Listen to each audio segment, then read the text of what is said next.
Welcome back to Turning Hard Times into Good Times. I am your host, Jay Taylor, and I'm really pleased to have with me John Ciampaglia. Ciampaglia, I should say. My Italian isn't very good, but it's John Ciampaglia, who heads up the what I think is a very exciting new product from Sprott Inc. It's called the Sprott Gold Miners ETF. It trades in the United States under the symbol SGDM.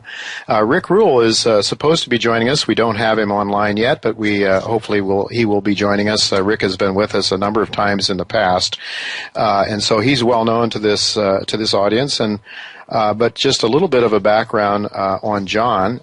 John has been in the past, has worked as a chief operating officer. He is there now as a chief operating officer at Sprott, handling the Sprott Gold Miners ETF. He joined Sprott in April 2010. He has had 18 years of experience in the investment industry. Previously, he was Senior Vice President, Product Development at Invesco Trimark, where he was responsible for overseeing the product development function across multiple product lines and distribution channels.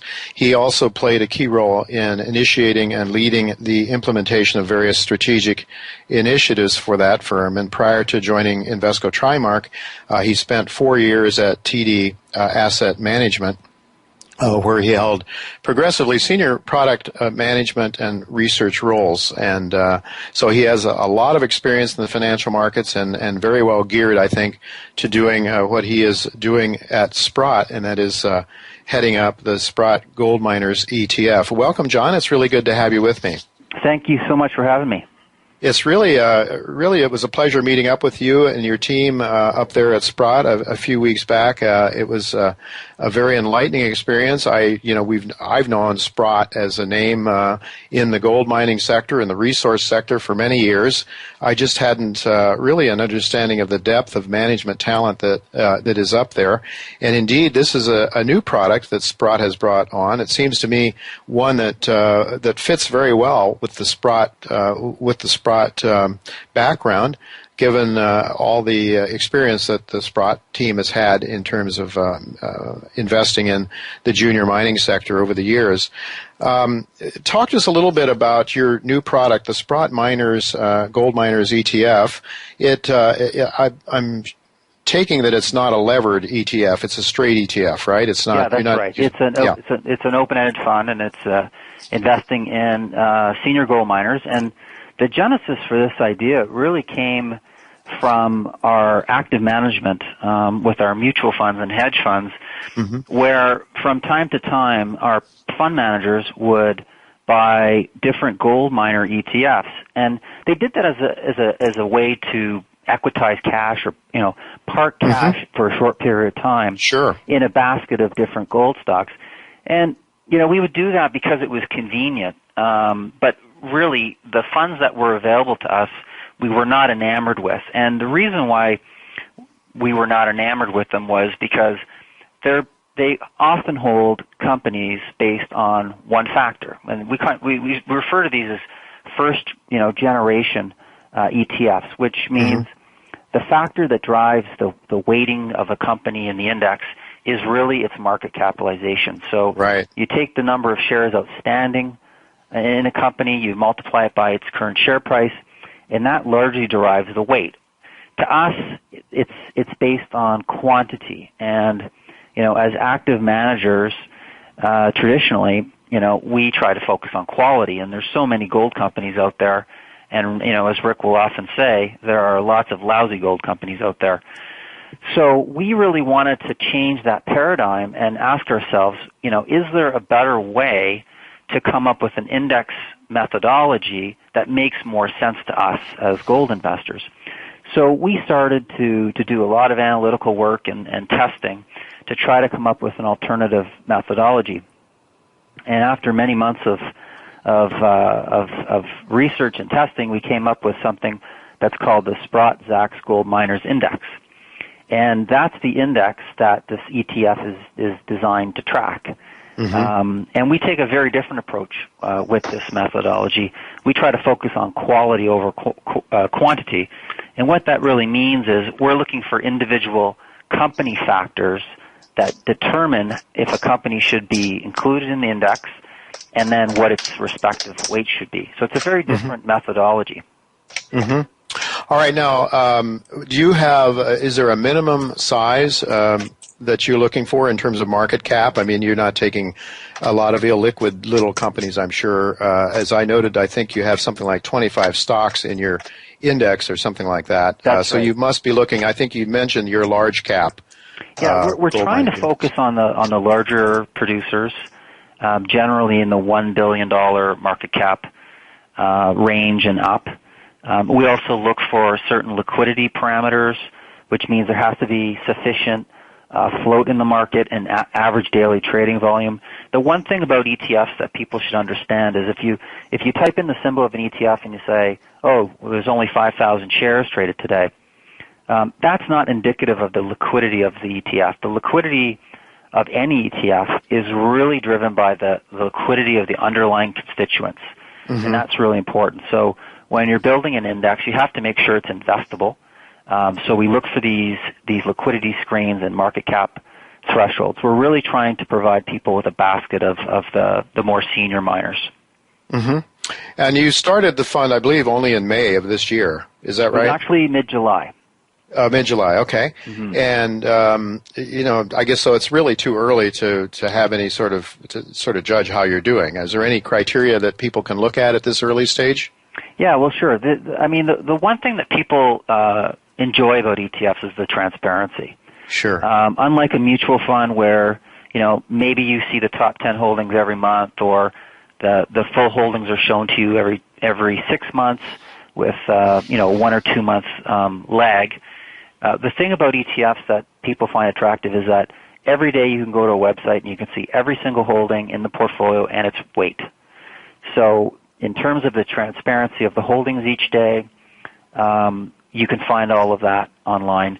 In terms of the transparency of the methodology, meaning what are the rules that determine how the index is constructed and maintained, that's completely transparent as well. And there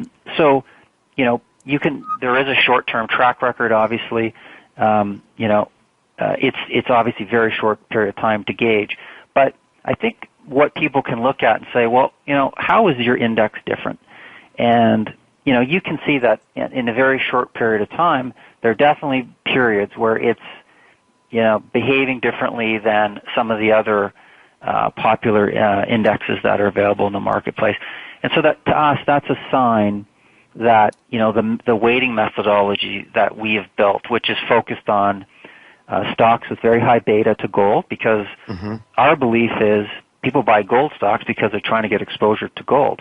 Sure. And if you think gold is going up, then you want to get this kind of levered exposure to a rising price. So we look for stocks that have high historical beta to gold. That determines our universe of 25 stocks. Then once we have that universe, we apply a two-factor model. And we look at revenue growth of a company. We want to know, is that mining company pulling more ounces out of the ground each quarter? Because at the end of the day, revenue growth is a really good indication of whether the mine is working and whether the stuff is coming out of the ground. Junior miners, smaller cap miners, often those are discovery plays or exploration plays and provide a lot of optionality on gold. But with a producer, we need to have reserves, but we really want to see hard evidence that these companies are pulling it out of the ground. Sure. So we look at the revenue growth on a year-over-year basis. We're looking for positive changes there.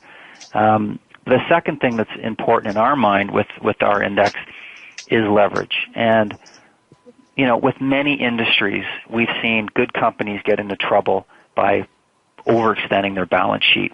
Whether it's taking on too much debt for acquisitions that may not always work out, or whether they're in a downturn in the sector and shares are very cheaply valued, so they opt to go the route of adding debt to their balance sheets versus issuing more equity.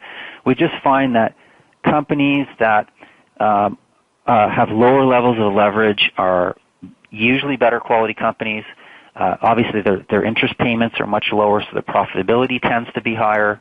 They tend to have much more flexibility in terms of getting a mine to ultimate production and weathering downturns. And, gold mining is a very cyclical business.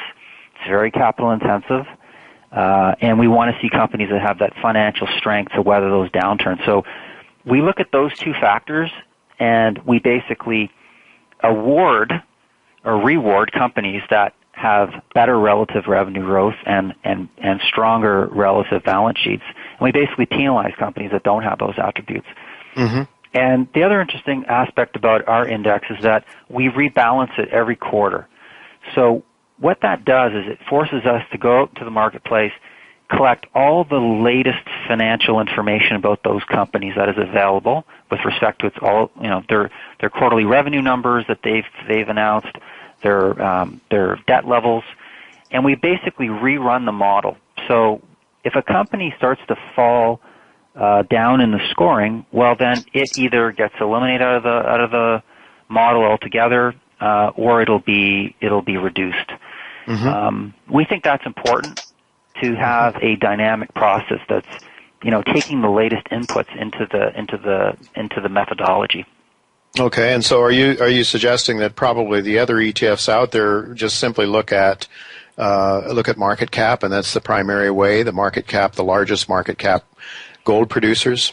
Yeah, one of the most popular gold miners ETFs out there doesn't look at the company factors. It's largely looking at the liquidity mm-hmm. constraints and market cap to largely determine the weights in that index. So there's nothing wrong with doing that, but in our mind, we think that our approach makes more sense to us as managers that have been involved with gold miners for many, many years. Yeah. I think the other thing that we've noticed is that the volume on some of those ETFs out in the marketplace is extraordinarily high. And mm-hmm. just to give you an example, there's one fund out in the marketplace that, it's not uncommon to have days where $1 billion of market value trade in a single day. And you just kind of wonder who's trading these ETFs every day. Yeah. And our conclusion is that it's a lot of, program trading and high-frequency traders. Mm-hmm. To us, that doesn't really feel like investing. Investing, exactly. It's not. Yeah. It's not ideally suited for someone that's got a call or a belief that they want to allocate a certain portion of their portfolio in gold miners. To us, it just seems like a lot of noise is going on with some of those products. Like a gambling casino almost, rather than an investing approach. You're right. Some of those products are almost designed like a daily casino where people are just in and out all day. Especially the leveraged ones, yeah. Yeah.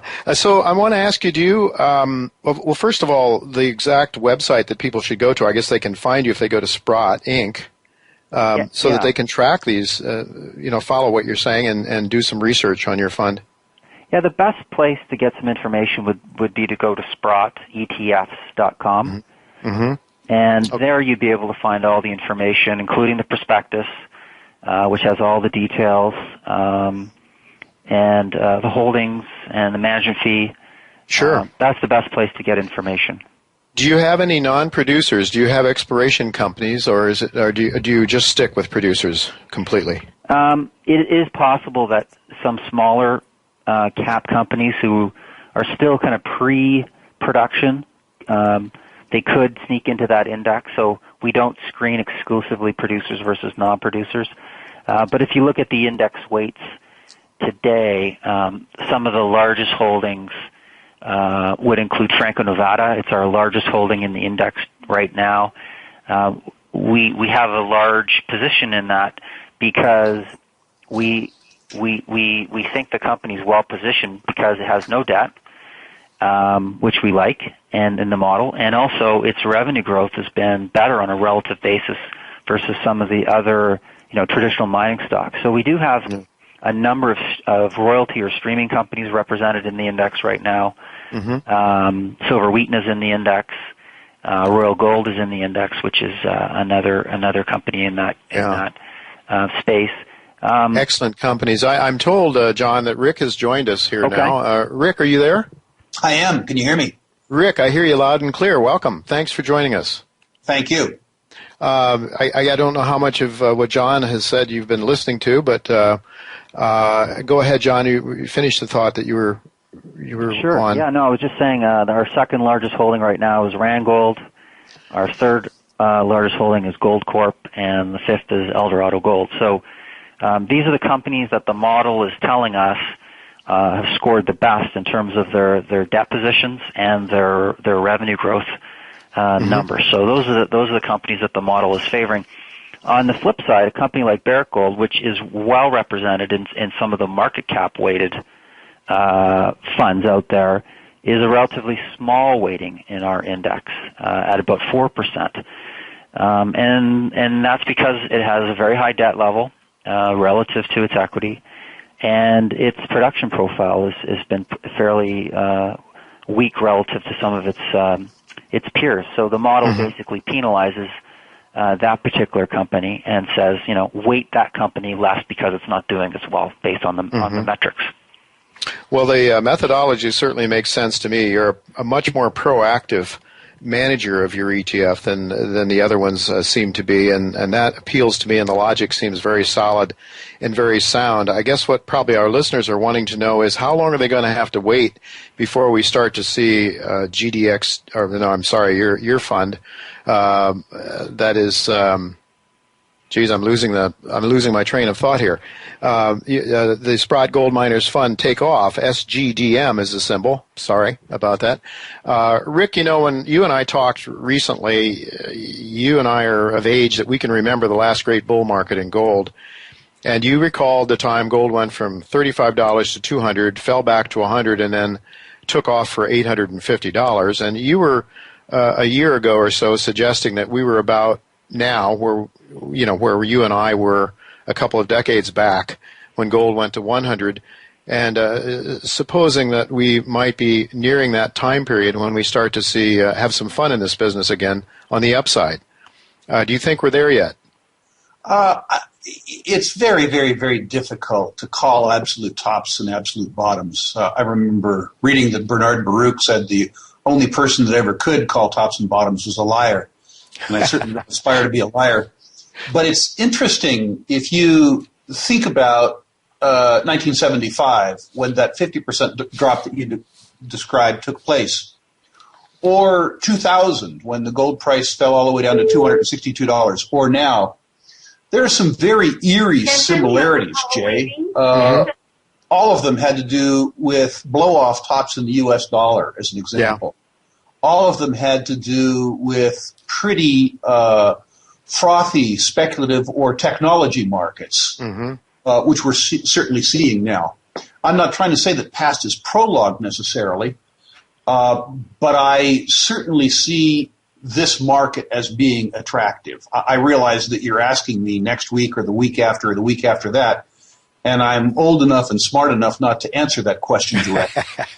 I can just tell you that, the whole narrative that was in place, Jay, in 2010, when everybody thought gold was going higher, is in place today.